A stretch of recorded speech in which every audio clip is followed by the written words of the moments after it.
ਨਮੋ ਬੁਦਾਏ ਜੈ ਭੀਮ ਜੈ ਭਾਰਤ ਜੀ। हजारों साल नरगिस अपनी बेनोरी पे रोती है, बड़ी मुश्किल से होता है चमन में दीदावर पैदा। इस तरह ਦੇ ਮਹਾਨ ਮਹਾਂਪੁਰਸ਼, ਯੁੱਗ ਪਲਟਾਊ ਯੋਧੇ, ਮਨੁੱਖੀ ਅਧਿਕਾਰਾਂ ਦੇ ਯੋਧੇ, ਨਾਰੀ ਕਲਿਆਣ ਮੁਕਤੀ ਦਾ ਦਾਤਾ ਡਾਕਟਰ ਭੀਮ ਰਾਓ ਅੰਬੇਡਕਰ ਜੀ, ਜਿਨ੍ਹਾਂ ਦਾ ਜਨਮ 14 ਅਪ੍ਰੈਲ 1891 ਨੂੰ ਹੋਇਆ। ਇਸ ਤਰ੍ਹਾਂ ਦੇ ਮਹਾਂਪੁਰਸ਼ ਕਦੇ ਕਦੇ ਧਰਤੀ 'ਤੇ ਪੈਦਾ ਹੁੰਦੇ ਸਾਥੀਓ। ਬਹੁਤ ਹੀ ਡਿਟੇਲ ਦੇ ਨਾਲ ਸਾਡੇ ਸਾਥੀਆਂ ਨੇ ਬਾਬਾ ਸਾਹਿਬ ਦੇ ਜੀਵਨ ਔਰ ਸੰਘਰਸ਼ 'ਤੇ ਵਿਚਾਰ ਕੀਤੇ ਆ। ਬਹੁਤ ਲੰਮੀ ਲਿਸਟ ਆ, ਇਕੱਲੇ ਇਕੱਲੇ ਸਾਥੀ ਦਾ ਜੇਕਰ ਨਾਂ ਲਈਏ, ਸਾਰੇ ਸਤਿਕਾਰਯੋਗ ਸਾਥੀ ਆ। ਬਾਬਾ ਸਾਹਿਬ ਕਿਸ ਤਰ੍ਹਾਂ ਪੜ੍ਹੇ, ਅੰਬੇਡਕਰ ਕਿਸ ਤਰ੍ਹਾਂ ਪੜ੍ਹ ਗਿਆ, ਐਵੇਂ ਲੋਕ ਮਾਰੀ ਜਾਂਦੇ ਆ। ਇਹ ਪੜ੍ਹੇ ਲਿਖੇ ਲੋਕ ਕਿਤੇ ਕਿਤੇ ਇਸ ਤਰ੍ਹਾਂ ਕਹਿ ਜਾਂਦੇ ਆ ਕਿ ਜੇ ਸਾਡੇ ਲੋਕਾਂ ਨੂੰ ਪੜ੍ਹਨ ਦਾ ਅਧਿਕਾਰ ਹੈ, ਅਸੀਂ ਉਹ ਪੜ੍ਹ ਕਿੱਦਾਂ ਗਏ। 1 ਜਨਵਰੀ 1818 ਤੋਂ ਪਹਿਲਾਂ ਜਿਹੜੀ ਭੀਮਾ ਕੋਰੇਗਾਂਵ ਦੀ ਜਿੱਤ ਸਾਡੇ ਲੋਕਾਂ ਦੀ, ਮੂਲ ਨਿਵਾਸੀ ਲੋਕਾਂ ਦੀ, ਬਹੁਜਨ ਲੋਕਾਂ ਦੀ, ਅੰਗਰੇਜ਼ਾਂ ਨੇ ਜਿਹੜੇ ਪਛੜੀ ਜਾਤੀ ਦੇ ਲੋਕ ਸੀ ਉਹ ਫੌਜ ਵਿੱਚ ਭਰਤੀ ਕੀਤੇ ਔਰ ਉਹ ਭਰਤੀ ਚੱਲਦੀ ਰਹੀ। 1 ਜਨਵਰੀ 1818 ਦੀ ਗੱਲ ਮੈਂ ਕਰ ਰਿਹਾ ਸਾਥੀਓ। ਔਰ ਉਹ ਤੋਂ ਬਾਅਦ ਕੀ ਹੁੰਦਾ ਹੈਗਾ ਕਿ 1892 ਵਿੱਚ 91 ਵਿੱਚ ਬਾਬਾ ਸਾਹਿਬ ਦਾ 1891 ਵਿੱਚ ਜਨਮ ਹੁੰਦਾ ਹੈਗਾ। ਰਾਜਪੂਤ, ਸਿੱਖ, ਗੋਰਖਾ, ਜਾਟ ਆਦਿ ਜਿਹੜੀਆਂ ਇਹ ਬਟਾਲੀਅਨ ਸੀਗੀਆਂ, ਇੱਕ ਜਿਹੜਾ ਕਮਿਸ਼ਨ ਸੀਗਾ ਗਾਟੇਕਰ ਨਾਂ ਦਾ ਕਮਿਸ਼ਨ ਸੀਗਾ, ਉਹਨੇ ਫੈਸਲਾ ਲਿਆ ਕਿ ਫੌਜ ਦੀ ਵੰਡ ਜਾਤੀਆਂ ਦੇ ਆਧਾਰ 'ਤੇ। ਪਰ ਜਿਹੜੀ ਚਮਾਰ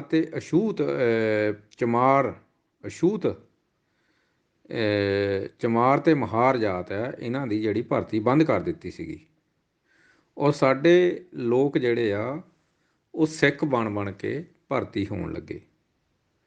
ਔਰ 1892 ਦੇ ਵਿੱਚ ਇਹ ਸ਼ੁਰੂ ਹੋਇਆ ਜੀ, ਔਰ 98 ਵਿੱਚ ਇਹ ਬੰਦੇ ਕਰ ਦਿੱਤੀ ਸੀ। ਜਿਹੜੇ ਸਾਡੇ ਸਮਾਜ ਦੇ ਜ਼ਿਆਦਾ ਤਰੱਕੀ ਨਹੀਂ ਕਰ ਸਕਦੇ ਸੀ, ਮੇਜਰ ਤੱਕ ਇਹ ਸੀਮਤ ਰਹਿੰਦੇ ਸੀ, ਮੇਜਰ ਤੱਕ।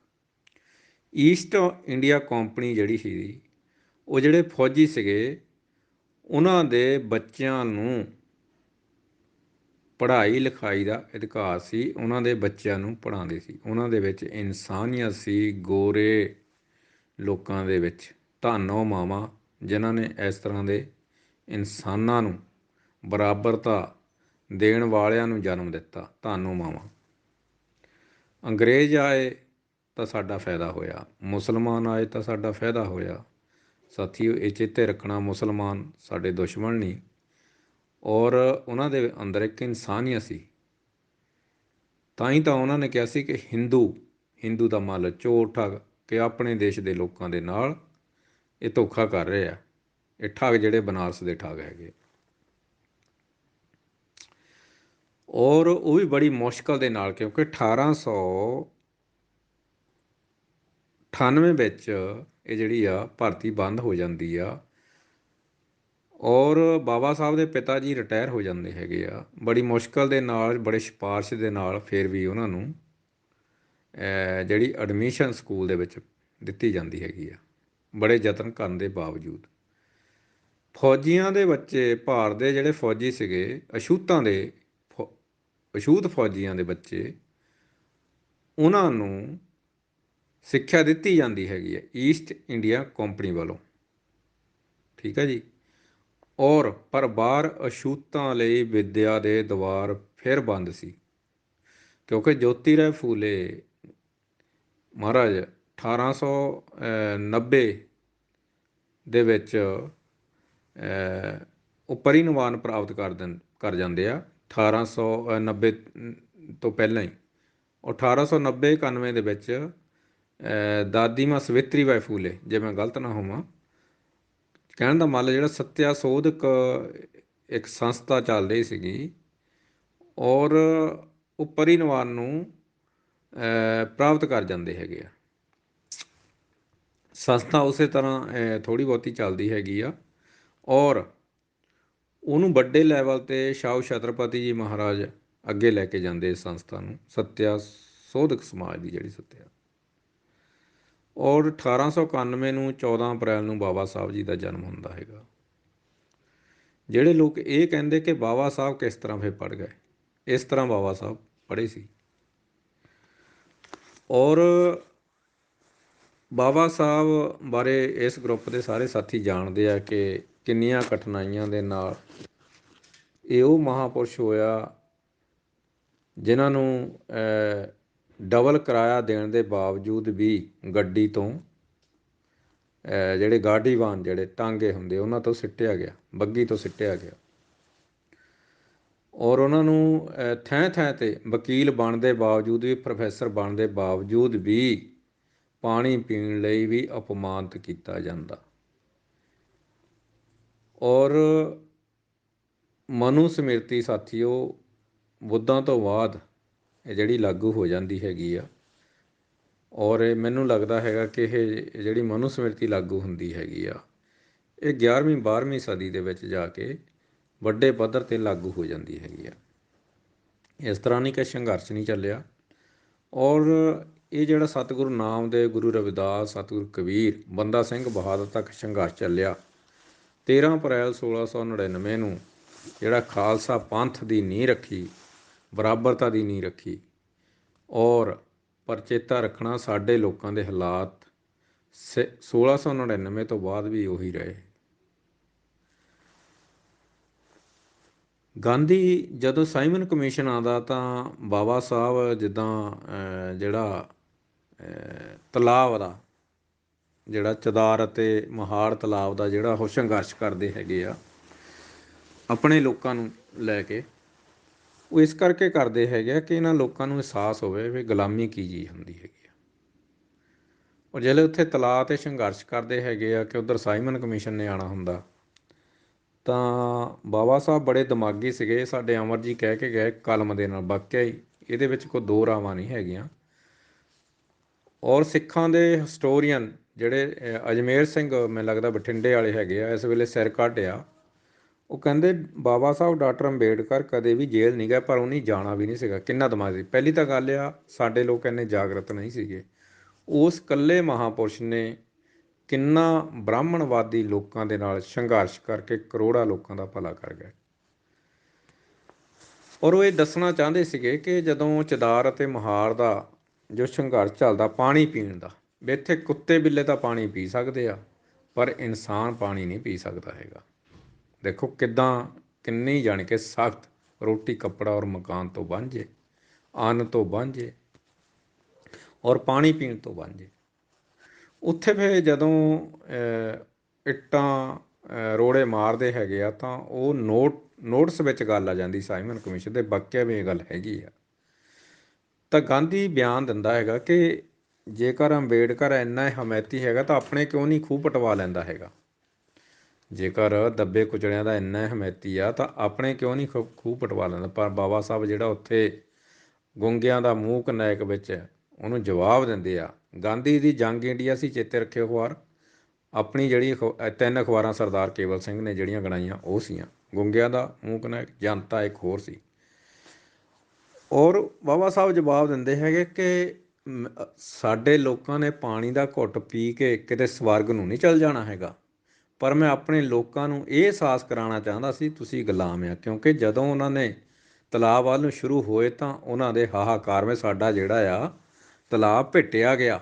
ਔਰ ਉਸ ਤਲਾਬ ਨੂੰ ਤੀਏ ਚੌਥੇ ਦਿਨ ਬਾਅਦ ਉਹਨਾਂ ਦੇ ਵੱਡੇ ਸਵਾਮੀ, ਉਹਨਾਂ ਦੇ ਸ਼ੰਕਰਾਚਾਰੀਆਂ ਨੇ ਨਾਲ ਮਿਲ ਕੇ, ਬ੍ਰਾਹਮਣਾਂ ਨੇ ਵਿੱਚ ਗੋਹਾ ਪਾ ਕੇ, ਵਿੱਚ ਘੇ ਪਾ ਕੇ ਤਾਂ ਉਹਨੂੰ ਪਵਿੱਤਰ ਕੀਤਾ ਸਾਥੀਓ, ਮੰਤਰ ਪੜ੍ਹ ਕੇ। ਤੁਸੀਂ ਸੋਚੋ, ਇਨਸਾਨ ਦੇ ਪਾਣੀ ਪੀਣ ਨਾਲ ਜਿਹੜਾ ਆ ਤਲਾਬ ਪਿੱਟ ਗਿਆ। ਬਾਬਾ ਸਾਹਿਬ ਕਹਿੰਦੇ ਆ ਕਿ ਇਹ ਪਾਣੀ ਦੀ ਚੋਲੀ ਪੀ ਕੇ, ਪਾਣੀ ਦਾ ਘੁੱਟ ਪੀ ਕੇ ਅਸੀਂ ਸਵਰਗ ਨੂੰ ਨਹੀਂ ਚੱਲ ਜਾਣਾ, ਪਰ ਮੈਂ ਆਪਣੇ ਲੋਕਾਂ ਨੂੰ ਇਹ ਦੱਸਣਾ ਚਾਹੁੰਦਾ ਤੁਸੀਂ ਗੁਲਾਮ ਲੋਕ ਆ। ਬਾਬਾ ਸਾਹਿਬ ਨੂੰ ਜਦੋਂ ਅਸੀਂ ਪੜ੍ਹਦੇ ਹਾਂ ਤਾਂ ਇੱਕ ਇੱਕ ਪਲ ਉਹ ਖਾਲੀ ਨਹੀਂ ਜਾਣ ਦਿੰਦੇ, ਇੱਕ ਇੱਕ ਪਲ।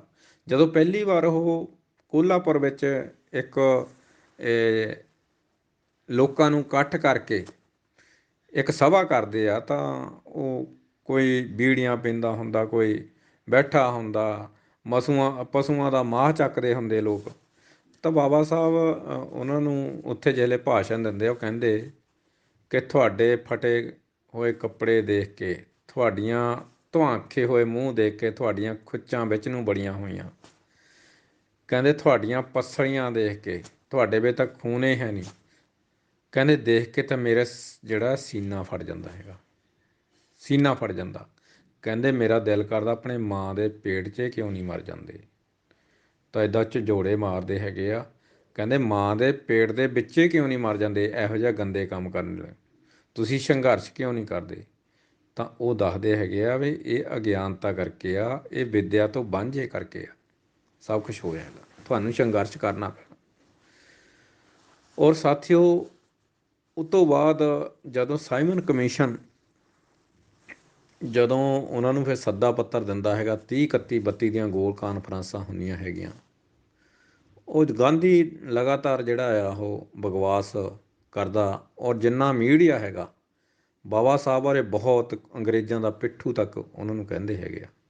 ਪਰ ਮੈਂ ਇੱਥੇ ਇੱਕ ਹੋਰ ਜ਼ਿਕਰ ਕਰ ਦੇਵਾਂ, ਜਿਹੜਾ ਇਹ ਅੰਗਰੇਜ਼ਾਂ ਨੂੰ ਕੱਢਣ ਦਾ ਅੰਦੋਲਨ 1848 ਤੋਂ ਬਾਅਦ ਸ਼ੁਰੂ ਕੀਤਾ, ਉਹ ਕਾਰਨ ਸਭ ਤੋਂ ਵੱਡਾ, ਲੋਕ ਫਰੰਗੀਆਂ ਨੂੰ, ਲੋਕ ਅੰਗਰੇਜ਼ਾਂ ਨੂੰ ਬਹੁਤ ਮਾੜਾ ਕਹਿੰਦੇ, ਕਾਰਨ ਇਹ ਸੀਗਾ 150 ਸਾਲ ਤਾਂ ਉਸ ਵੇਲੇ ਹੋ ਜਾਂਦਾ। ਕਿਉਂਕਿ ਇਹਨਾਂ ਨੂੰ ਹੁਣੇ ਕਿਉਂ ਚੇਤਾ ਆਇਆ, ਕਾਰਨ ਇਹ ਸੀਗਾ ਕਿ ਤੁਹਾਡੀ ਪੜ੍ਹਾਈ ਲਿਖਾਈ ਦਾ, ਤੁਹਾਡਾ ਨੌਕਰੀਆਂ ਦਾ, ਜੋਤੀ ਰਾਏ ਫੂਲੇ ਸ਼ਾਹੂ ਛਤਰਪਤੀ ਜੀ ਮਹਾਰਾਜ ਸੰਘਰਸ਼ ਕਰ ਰਹੇ ਆ। ਉਹਨਾਂ ਨੂੰ ਪ੍ਰੋਬਲਮ ਇਹ ਖੜੀ ਹੋ ਗਈ ਵੀ ਜਿਹੜੇ ਲੋਕ ਸਾਡੇ ਤਸਵੇਂ ਬੰਨ੍ਹਦੇ ਸੀ, ਜਿਨ੍ਹਾਂ ਲੋਕਾਂ ਨੂੰ ਸਦੀਆਂ ਤੋਂ ਅਸੀਂ ਛਿੱਤਰਾਂ ਦੇ ਥੱਲੇ ਰੱਖਿਆ ਸੀਗਾ, ਇਹ ਇੱਕ ਨਾ ਇੱਕ ਦਿਨ ਕੁਰਸੀ 'ਤੇ ਬੈਠ ਕੇ ਤਾਂ ਸਾਨੂੰ ਇਹ ਸਲਾਹਾਂ ਦੇਣਗੇ। ਸਭ ਤੋਂ ਵੱਡੀ ਇਹਨਾਂ ਨੂੰ ਇਹ ਪ੍ਰੋਬਲਮ, ਤਾਂ ਕੱਢੋ ਕੱਢੋ ਅੰਗਰੇਜ਼ਾਂ ਦੀ ਲਾਤੀ। ਔਰ ਤੁਸੀਂ ਸੋਚੋ, ਜਿਹੜੀ ਅਸਲ ਕ੍ਰਾਂਤੀ ਹੁੰਦੀ ਆ, ਸਭ ਤੋਂ ਪਹਿਲਾਂ ਦੱਬੇ ਕੁਚਲੇ ਲੋਕਾਂ ਨੂੰ ਬਰਾਬਰਤਾ ਦੀ ਕ੍ਰਾਂਤੀ ਹੁੰਦੀ ਹੈਗੀ ਆ, ਇਨਕਲਾਬ, ਇਹਨੂੰ ਇਨਕਲਾਬ। ਪਰ ਅਸੀਂ ਹੋਰ ਇਨਕਲਾਬ ਜਿੰਦਾਬਾਦ ਸੁਣਦੇ ਰਹੇ, ਇਹਨੂੰ ਇਨਕਲਾਬ ਜਿੰਦਾਬਾਦ ਨਹੀਂ ਕਿਹਾ। ਹੁਣ ਸੋਚਣ ਵਾਲੀ ਗੱਲ ਹੈਗੀ ਆ ਕਿ ਜਿਹੜੀ ਅੰਬੇਡਕਰ ਸਾਹਿਬ ਗੱਲ ਕਹਿੰਦੇ ਸੀ, ਮੈਂ ਫੇਰ ਅਜਮੇਰ ਸਿੰਘ ਜੀ ਦਾ ਧੰਨਵਾਦ ਕਰਦਾ ਹਾਂ, ਪਰ ਜਿਹੜੀ ਉਹ ਸੱਚੀ ਗੱਲ ਕਹਿੰਦੇ, ਸਾਡੇ ਲੋਕਾਂ ਤਾਂ ਇਸ ਗੱਲ ਦਾ ਪਤਾ ਆ।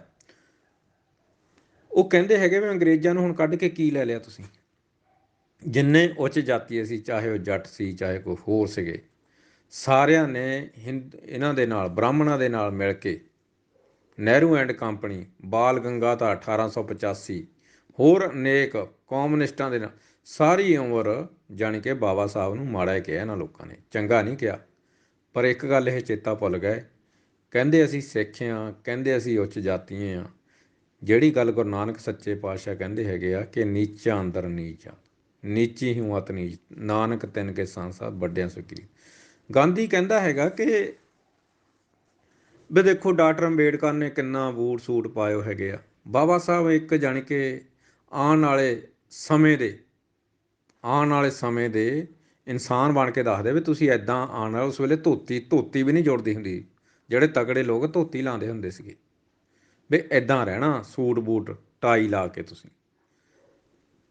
ਔਰ ਜਿਹੜੇ ਲੋਕ ਛੱਪੜਾਂ ਤੋਂ ਪਾਣੀ ਪੀਣ ਨੂੰ, ਜਿਹਨਾਂ ਲੋਕਾਂ ਨੂੰ ਮਜਬੂਰ ਕੀਤਾ ਸੀ, ਅੰਨ ਖਾਣ ਤੋਂ ਮਜਬੂਰ ਕੀਤਾ ਸੀਗਾ, ਤਾਂ ਗਾਂਧੀ ਕਹਿ ਰਿਹਾ ਹੈਗਾ ਡਾਕਟਰ ਅੰਬੇਡਕਰ ਨੇ ਤੁਹਾਡਾ ਕੀ ਭਲਾ ਕਰਨਾ, ਦੇਖੋ ਇਹਨੇ ਬੂਟ ਕਿੰਨੇ ਸੋਹਣੇ ਆ, ਟਾਈ ਸ਼ਾਈ ਲਈ ਹੋ। ਤਾਂ ਬਾਬਾ ਸਾਹਿਬ ਗੂੰਗਿਆਂ ਦਾ ਮੂਕ ਨਾਇਕ ਦੇ ਵਿੱਚ ਜਵਾਬ ਦਿੰਦੇ ਆ ਕਿ ਮੈਂ ਤੇਰੇ ਵਰਗੇ ਨੰਗ ਧੜੰਗੇ ਨਹੀਂ ਬਣਾ ਕੇ ਜਾਣਾ, ਮੈਂ ਤੇਰੇ ਵਰਗੇ ਨੰਗ ਧੜੰਗੇ ਨਹੀਂ ਬਣਾ ਕੇ ਜਾਣਾ ਹੈਗਾ, ਮੈਂ ਇਹਨਾਂ ਨੂੰ ਜ਼ਮੀਨਾਂ ਜਾਇਦਾਦਾਂ ਦੇ ਮਾਲਕ ਬਣਾ ਕੇ ਜਾਣਾ। ਇਨ ਗਰੀਬਨ ਕੋ ਮੈਂ ਦਊਂ ਪਾਤਸ਼ਾਹੀ, ਉਹ ਪਾਤਸ਼ਾਹੀ ਬਾਬਾ ਸਾਹਿਬ ਦੀ ਬਦੌਲਤ ਮਿਲੀ ਸਾਥੀਓ। ਜ਼ਮੀਨ ਜਿਹੜਾ ਸ਼ੂਦਰ ਆਪਣੇ ਨਾਂ ਨਹੀਂ ਲਵਾ ਸਕਦਾ। ਕਿੰਨੀ ਤਿੱਖੀ ਬੁੱਧੀ ਦੇ ਨਾਲ ਜਿਹੜੇ 30 31 32 ਦੀਆਂ ਗੋਲ ਕਾਨਫਰੰਸਾਂ ਹੋਈਆਂ, ਉਹਨਾਂ ਦੀਆਂ ਦਲੀਲਾਂ ਅਪੀਲਾਂ ਦੇ ਅੱਗੇ ਗੋਰੇ ਅੰਗਰੇਜ਼ਾਂ ਨੂੰ ਝੁਕਣਾ ਪਿਆ ਉੱਥੇ। ਗਾਂਧੀ ਕਹਿੰਦਾ ਸੀ ਮੈਂ ਨੇਤਾ ਹਾਂ, ਜਿਹੜਾ ਕਹਿੰਦਾ ਹੈਗਾ ਕਿ ਮੇਰਾ ਸਿਮਰਤੀਆਂ ਵਿੱਚ, ਵੇਦਾਂ ਦੇ ਵਿੱਚ ਮੇਰਾ ਵਿਸ਼ਵਾਸ ਆ। ਔਰ ਬਾਬਾ ਸਾਹਿਬ ਕਹਿੰਦੇ ਕਿ ਜਿਹੜੇ ਧਰਮ ਗ੍ਰੰਥ ਲੋਕਾਂ ਨੂੰ ਮਾਨਸਿਕ ਤੌਰ 'ਤੇ ਗੁਲਾਮ ਬਣਾ ਦਿਆ, ਉਹਨਾਂ ਨੂੰ ਬਰੂਦ ਨਾਲ ਆ ਦਿਓ, ਚਾਰੋ ਵੇਦ ਕੀਏ ਖੰਡੋਤ, ਜਨ ਰਵਿਦਾਸ ਕਰੇ ਡੰਡੋਤ। ਇਹ ਸੀ ਸੰਤ ਬਾਬਾ ਸਾਹਿਬ, ਇਹ ਸੀ ਮਹਾਂਪੁਰਸ਼ਾਂ ਦੇ ਸਪੁੱਤਰ, ਮਹਾਂ ਸਪੁੱਤਰ ਕਹਿ ਸਕਦੇ ਹਾਂ। ਤਾਂ ਇਹ ਅੱਜ ਤੱਕ ਉਹ ਗੱਲੇ ਨਹੀਂ ਕਹਿਣ ਦੀ ਹੈਗੀ ਸਾਥੀਓ। ਜਿਹੜੇ ਲੋਕ ਅੱਜ ਵੀ ਵਿਚਾਰਧਾਰਾ ਦੇ ਨਾਲ ਖਿਲਵਾੜ ਕਰਦੇ ਆ, ਫੇਰ ਵੀ ਉਹ ਸੰਤ ਦੀ ਉਪਾਧੀ ਪਾਉਂਦੇ ਹੈਗੇ ਆ। ਬੜੀ ਹੈਰਾਨੀ ਦੀ ਗੱਲ ਆ। ਔਰ ਗਾਂਧੀ ਨੂੰ ਫਿਰ ਜਵਾਬ ਦਿੰਦੇ ਆ, ਕਹਿੰਦੇ ਮੈਂ ਇਹਨਾਂ ਨੂੰ ਜ਼ਮੀਨਾਂ ਜਾਇਦਾਦਾਂ ਦੇ, ਕਹਿੰਦੇ ਇੱਥੇ ਬਸ ਨਹੀਂ ਹੈਗੀ, ਕਹਿੰਦੇ ਮੈਂ ਇਹਨਾਂ ਨੂੰ ਸੰਸਦ ਵਿੱਚ ਬਿਠਾ ਕੇ ਜਾਣਾ। ਔਰ ਬਾਬਾ ਸਾਹਿਬ ਦੇ ਸਮੇਂ ਹੀ ਸੰਸਦ ਵਿੱਚ ਜਿਹੜੇ ਸਾਡੇ ਲੋਕ ਬੈਠ ਗਏ ਸੀਗੇ। ਪਰ ਬਾਬਾ ਸਾਹਿਬ ਕਹਿੰਦੇ ਮੈਨੂੰ ਪੜ੍ਹੇ ਲਿਖੇ ਲੋਕਾਂ ਨੇ ਧੋਖਾ ਦਿੱਤਾ, ਕਿਉਂਕਿ ਸਿਧਾਂਤ ਨਾਲ ਧੋਖਾ ਹੋਇਆ। ਔਰ ਉਹ ਤੋਂ ਬਾਅਦ 30-31 ਤੋਂ ਬਾਅਦ 44 ਦੇ ਏੜ ਗੇੜ ਜਾ ਕੇ 4 ਮਹਿਕਮਿਆਂ ਦੇ ਬਾਬਾ ਸਾਹਿਬ ਜਿਹੜੇ ਆ ਉਹ ਕਾਰਜਕਰਤਾ ਬਣਦੇ ਹੈਗੇ ਆ। ਇਹ ਕੋਈ ਛੋਟੀਆਂ ਮੋਟੀਆਂ ਗੱਲਾਂ ਨਹੀਂ ਹੈਗੀਆਂ। ਜਿਹੜੇ ਪਟੇਲ ਵਰਗੇ, ਜਿਹੜੇ ਨਹਿਰੂ ਵਰਗੇ, ਜਿਹੜੇ ਕਹਿੰਦੇ ਸੀਗੇ ਕਿ ਤੇਰੇ ਲਈ ਸੰਸਦ, ਕਹਿੰਦੇ ਤੇਲੀਆਂ ਤਮੋਲੀਆਂ ਨੇ ਇੱਥੇ ਤੇਲ ਕੱਢਣਾ, ਕਹਿੰਦੇ ਜੱਟਾਂ ਨੇ ਹਲ ਬਾਹਣਾ ਆਏਗਾ ਇੱਥੇ ਆ ਕੇ, ਕਹਿੰਦੇ ਚਮਾਰਾਂ ਦਾ ਜੁੱਤੀਆਂ ਗੰਢਣ ਦਾ ਕੰਮ ਹੈਗਾ। ਠੀਕ ਹੈ ਨਾ। ਔਰ ਅਸਾਮ ਦੇ ਵਿੱਚੋਂ, ਬੰਗਾਲ ਦੇ ਵਿੱਚੋਂ ਬਾਬਾ ਸਾਹਿਬ ਨੂੰ ਜਿੱਤ ਕੇ ਮੁਸਲਮਾਨਾਂ ਅਤੇ ਆਪਣੇ ਲੋਕਾਂ ਨੇ ਜਿਤਾ ਕੇ ਉੱਥੋਂ ਭੇਜਿਆ। ਢਿਲਮਾਂ ਦਾ ਇੱਕ ਬੁੱਧ ਸਿੰਘ ਸੀਗਾ, ਨੰਗੀ ਤਲਵਾਰ ਲੋਕਾਂ ਨੂੰ ਚੈਲੰਜ ਕਰ ਰਿਹਾ ਸੀਗਾ, ਅਗਰ ਬਾਬਾ ਸਾਹਿਬ ਦੇ ਹੱਕ ਦੇ ਵਿੱਚ ਨਾ ਭੁਗਤੇ ਤਾਂ ਆਹ ਦੇਖ ਲਓ ਤਲਵਾਰ। ਜਾਣੀ ਇੰਨਾ ਜੋਸ਼ ਸੀਗਾ ਸਾਡੇ ਲੋਕਾਂ ਨੂੰ ਪਤਾ ਸੀ ਕਿ ਸਾਡਾ ਰਹਿਬਰ ਆ। ਤਾਂ ਉੱਥੋਂ ਜਿੱਤ ਕੇ ਫਿਰ ਸੰਸਦ ਵਿੱਚ ਪਹੁੰਚੇ। ਬਾਬਾ ਸਾਹਿਬ ਕਹਿੰਦੇ ਉਹ ਕਹਿੰਦੇ ਸੀਗੇ ਅਸੀਂ ਤੇਲੇ ਸਾਰੀਆਂ ਤਾਕੀਆਂ ਦਰਵਾਜ਼ੇ ਸੰਸਦ ਦੀਆਂ ਬੰਦ ਕਰੇ, ਤੂੰ ਆਏ ਨਹੀਂ ਸਕਦਾ। ਬਾਬਾ ਸਾਹਿਬ ਜਦੋਂ ਸੰਸਦ ਵਿੱਚ ਗਏ, ਕਹਿੰਦੇ ਮੈਂ ਤੇਰੀਆਂ ਤਾਕੀਆਂ ਦਰਵਾਜ਼ੀਆਂ ਤੋੜ ਕੇ ਆ ਗਿਆ ਹਾਂ ਇਹਨਾਂ ਗਰੀਬਾਂ ਦੀਆਂ ਤਕਦੀਰਾਂ ਕਰਨ ਲਈ। ਇਹ ਕੋਈ ਛੋਟੀਆਂ ਮੋਟੀਆਂ ਗੱਲ ਨਹੀਂ। ਇੱਕ ਇਕੱਲਾ ਮਹਾਂਪੁਰਸ਼ ਸਾਥੀਓ ਕਿੱਥੇ ਤੱਕ ਪਹੁੰਚਿਆ ਔਰ ਕਰੋੜਾਂ ਲੋਕਾਂ ਦਾ ਭਲਾ ਕੀਤਾ। ਬਾਬਾ ਸਾਹਿਬ ਖੁਦ ਲਿਖਦੇ, ਕਹਿੰਦੇ ਜਿੱਥੇ ਮੈਂ ਦੀਵਾ ਜਗਾਇਆ ਅੱਜ ਤੱਕ ਇੱਥੇ ਤੱਕ ਕੋਈ ਕਰ ਨਹੀਂ ਸਕਿਆ ਹੈਗਾ। ਇਹ ਗੱਲ ਝੂਠੀ ਵੀ ਨਹੀਂ ਹੈਗੀ ਸਾਥੀਓ। ਜਿੱਦਾਂ ਅਮਰ ਜੀ ਉਹ ਬਿਆਨ ਕਰਦੇ ਸੀ, ਮਾਤਾ ਜਿਹੜਾ ਆਖਰੀ ਰਾਜ ਰਤਨ ਦੀ ਜਦੋਂ ਡੈਥ ਹੋਈ ਆ, ਮਾਤਾ ਰਮਾਬਾਈ ਮਹਾਨ ਜਦੋਂ ਬਾਬਾ ਸਾਹਿਬ ਦੇ ਮੋਢੇ 'ਤੇ ਸਿਰ ਧਰ ਕੇ ਉਹ ਰੋ ਰਿਹਾ, ਕਹਿੰਦੇ ਬਾਬਾ ਸਾਹਿਬ ਤਾਂ ਮੇਰਾ ਕੁਛ ਨਹੀਂ ਛੱਡਿਆ ਹੈਗਾ, ਸਭ ਕੁਛ ਬਰਬਾਦ ਕਰ ਦਿੱਤਾ, ਕਿਉਂਕਿ ਬਾਬਾ ਸਾਹਿਬ ਆਪਣੇ ਪਰਿਵਾਰ ਲਈ ਕਦੇ ਸਮਾਂ ਨਹੀਂ ਦਿੰਦੇ। ਮਾਤਾ ਰਮਾਬਾਈ ਮਹਾਨ ਪਾਥੀਆਂ ਪੱਥ ਕੇ ਉਹਨਾਂ ਦੀ ਪੜ੍ਹਾਈ ਵਿੱਚ ਕਦੇ ਵੀ ਵਿਘਨ ਨਹੀਂ ਪਾਉਂਦੇ ਅਤੇ ਆਪਣਾ ਘਰ ਦਾ ਖਰਚਾ ਚਲਾਉਂਦੇ, ਇੱਥੇ ਤੱਕ ਕਿ ਉਹ ਪੈਸਾ ਬਚਾ ਕੇ ਬਾਬਾ ਸਾਹਿਬ ਨੂੰ ਖੁਦ ਦਿੰਦੇ ਸੀਗੇ।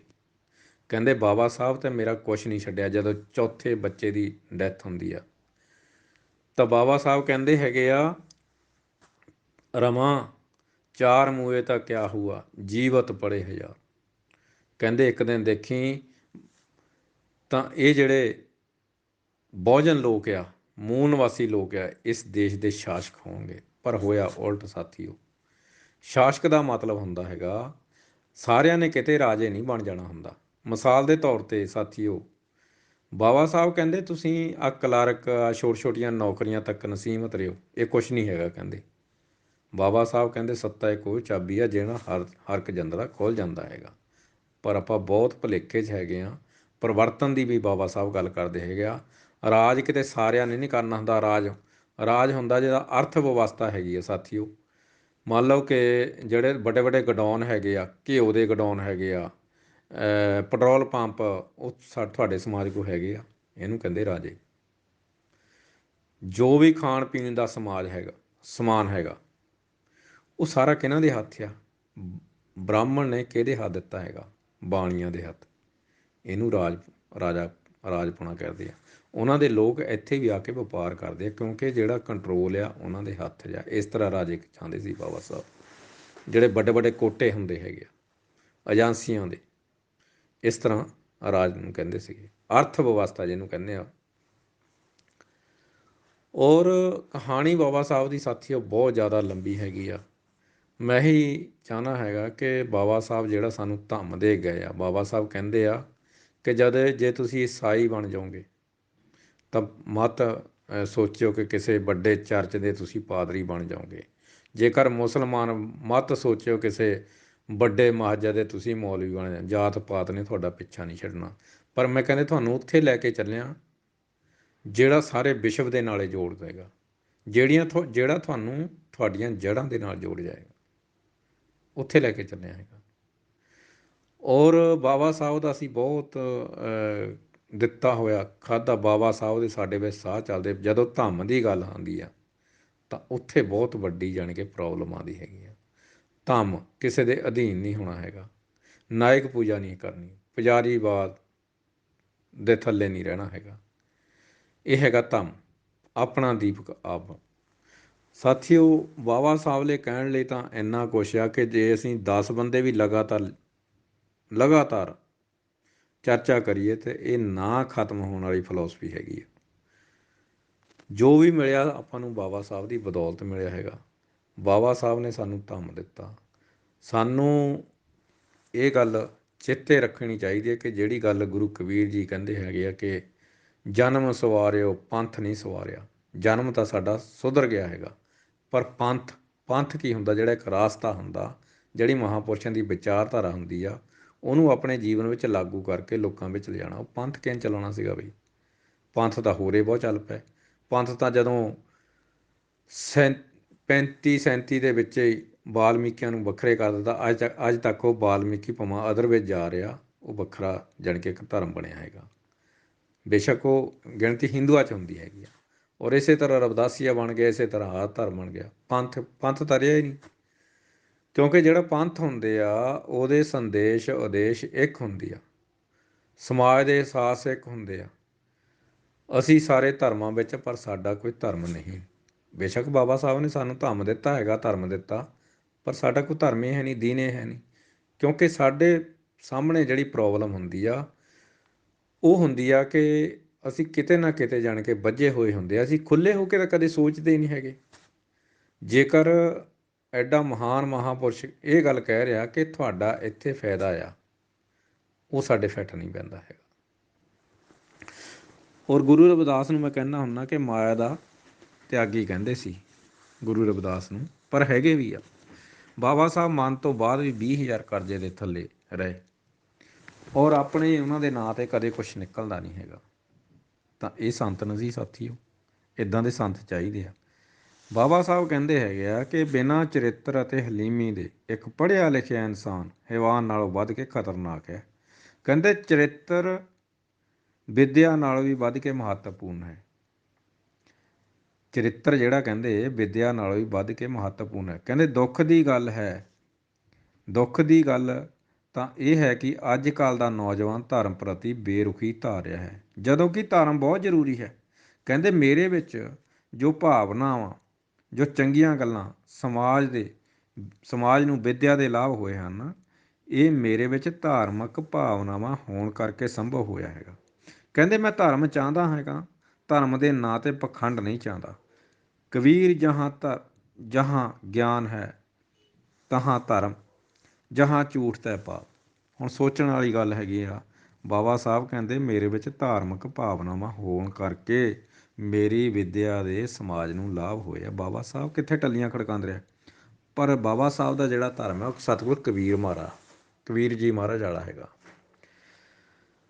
ਔਰ ਕਹਿੰਦੇ ਧਾਰਮਿਕ ਭਾਵਨਾਵਾਂ, ਇਹ ਸੀ ਧਾਰਮਿਕ ਭਾਵਨਾਵਾਂ, ਲੱਖਾਂ ਕਰੋੜਾਂ ਲੋਕਾਂ ਦਾ ਭਲਾ ਕਰ ਜਾਣਾ, ਔਰ ਆਪਣੇ ਨਾਂ 'ਤੇ ਕੁਛ ਵੀ ਨਹੀਂ। ਸਾਥੀਓ, ਅਰਦਾਸਾਂ ਦਾ ਨਿੱਤ ਕਰਦੇ ਹੈਗੇ ਆ। ਨਿਮਾਣਿਆਂ ਦੇ ਮਾਣ, ਨਿਤਾਣਿਆਂ ਤਾਣ, ਨਿਓਟਿਆਂ ਦੀ ਓਟ। ਇਹ ਸੀ ਨਿਮਾਣਿਆਂ ਦੇ ਮਾਣ, ਨਿਤਾਣਿਆਂ ਦੇ ਤਾਣ, ਨਿਓਟਿਆਂ ਦੀ ਓਟ, ਨਪੱਤਿਆਂ ਦੇ ਪੱਤ ਰੱਖਣ ਵਾਲਾ ਬਾਬਾ ਸਾਹਿਬ ਡਾਕਟਰ ਭੀਮ ਰਾਓ ਅੰਬੇਡਕਰ। ਔਰ ਲਾਸਟ 'ਤੇ ਸਾਥੀਓ, ਕਹਾਣੀ ਤਾਂ ਬਹੁਤ ਜ਼ਿਆਦਾ ਲੰਬੀ ਆ, ਕਹਿਣ ਨੂੰ ਬਹੁਤ ਕੁਛ ਹੈਗਾ, ਬਹੁਤ ਕੁਛ ਆ, ਨਾ ਖਤਮ ਹੋਣ ਵਾਲਾ। ਉਹਨਾਂ ਦੀਆਂ ਕਠਿਨਾਈਆਂ ਭਰੀਆਂ, ਉਹਨਾਂ ਦੀਆਂ ਗੋਲ ਮੇਜ਼ ਕਾਨਫਰੰਸਾਂ ਦੇ ਗਾਂਧੀ ਕਿੱਦਾਂ ਮਰਨ ਵਰਤ ਰੱਖਦਾ, ਪਰ ਸਾਡਾ ਸਮਾਜ ਅੱਜ ਤੱਕ ਇਹ ਗੱਲ ਨਹੀਂ ਜਾਣਦਾ ਹੈਗਾ ਕਿ ਗਾਂਧੀ ਨੇ ਕਿੱਦਾਂ ਅੜਿੱਕੇ ਢਾਏ ਸਾਡੇ ਹੱਕਾਂ ਅਧਿਕਾਰਾਂ ਦੇ ਲਈ। ਕਹਿੰਦੇ ਜੇ ਚਾਹੁੰਦੇ ਨੇਕ ਕਮਾਈ ਤੋਂ ਸੋਨੇ ਦੇ ਮਹਿਲ ਬਣਾ ਲੈਂਦੇ, ਜੇ ਧਨ ਹੀ ਇਕੱਠਾ ਕਰਨਾ ਸੀ ਭਾਵੇਂ ਢੇਰਾ ਨੋਟ ਕਮਾ ਲੈਂਦੇ,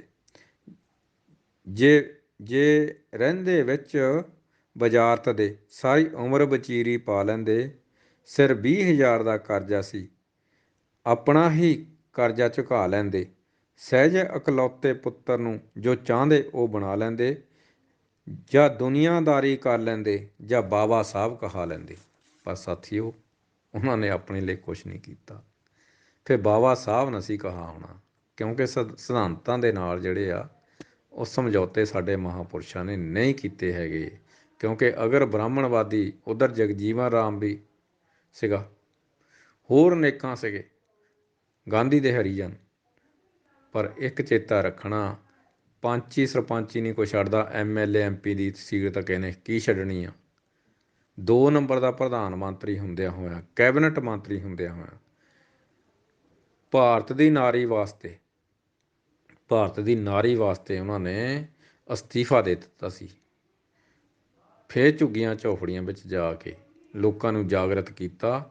ਉਹਨਾਂ ਇਹ ਦੇਸ਼ ਦੇ ਸ਼ਾਸਕਾਂ ਨੇ ਉਸ ਵੇਲੇ ਹਿੰਦੂ ਜਿਹੜਾ ਕੋਡ ਬਿੱਲ ਹੈ ਲੰਗੜਾ ਕਰਕੇ ਪਾਸ ਕੀਤਾ। ਇਹ ਤਾਂ ਲੋਕ ਬਹੁਤ ਦੱਸਦੇ ਹੈਗੇ ਆ ਕਿ ਗੁਰੂ ਨਾਨਕ ਮਹਾਰਾਜ ਇਹ ਕਹਿੰਦੇ ਆ ਕਿ ਸੋ ਕਿਉਂ ਮੰਦਾ ਆਖੀਏ ਜਿੱਤ ਜੰਮੇ ਰਜਾਨ, ਉਹਨੂੰ ਕਿਉਂ ਮੰਦਾ।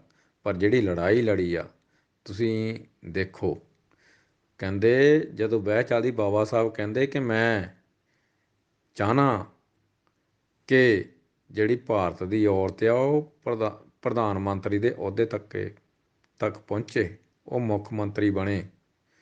ਅਤੇ ਜੇਕਰ ਇੰਦਰਾ ਗਾਂਧੀ ਪ੍ਰਧਾਨ ਮੰਤਰੀ ਪਹਿਲੀ ਬਣੀ ਸੀ ਔਰਤ, ਤਾਂ ਬਾਬਾ ਸਾਹਿਬ ਦੀ ਬਦੌਲਤ ਬਣੀ ਆ। ਜੇਕਰ ਮੁੱਖ ਮੰਤਰੀ ਭੈਣ ਕੁਮਾਰੀ ਮਾਇਆਵਤੀ ਜੀ ਰਹੇ ਆ, ਤਾਂ ਬਾਬਾ ਸਾਹਿਬ ਦੀ ਬਦੌਲਤ ਬਣੇ ਆ ਸਾਥੀਓ। ਤਾਂ ਅੱਜ ਵੀ ਹਰਿਮੰਦਰ ਸਾਹਿਬ ਵਿੱਚ ਜਿਹੜੀ ਔਰਤ ਆ ਉਹ ਉੱਥੇ ਪ੍ਰਕਾਸ਼ ਨਹੀਂ ਕਰ ਸਕਦੀ, ਕੀਰਤਨ ਨਹੀਂ ਕਰ ਸਕਦੀ। ਇਹ ਚੇਤਾ ਰੱਖਿਓ, ਬਾਬਾ ਸਾਹਿਬ ਕਿਤੇ ਛੋਟੀ ਮੋਟੀ ਹਸਤੀ ਨਹੀਂ ਹੈਗੀ। ਬਾਬਾ ਸਾਹਿਬ ਨੂੰ ਸਮਝਣਾ ਔਰ ਬੁੱਧ ਨੂੰ ਸਮਝਣਾ ਸਾਥੀਓ ਬਹੁਤ ਜ਼ਰੂਰੀ ਆ। ਇਹਨਾਂ ਸ਼ਬਦਾਂ ਨੂੰ ਮੈਂ ਸਮਾਪਤੀ ਕਰਦਾ। ਸਮਾਂ ਜ਼ਿਆਦਾ ਲੈ ਹੋ ਗਿਆ। ਸਾਰੇ ਸਾਥੀਆਂ ਦਾ ਧੰਨਵਾਦ ਹਾਂ। ਸਾਨੂੰ ਇੱਕ ਪ੍ਰੇਰਨਾ ਦਿਵਸ ਆਪਾਂ ਕਹਿ ਸਕਦੇ ਹੈਗੇ ਹਾਂ, ਜ਼ਿਆਦਾ ਕੁਛ ਨਾ ਕਹਿੰਦਾ ਹੋਇਆ। ਸਲੂਟ ਆ ਉਸ ਮਹਾਨ ਮਹਾਂਪੁਰਸ਼ ਨੂੰ। ਨਮੋ ਬੁੱਧਾਏ। ਜੈ ਭੀਮ, ਜੈ ਭਾਰਤ, ਜੈ ਗੁਰਦੇਵ।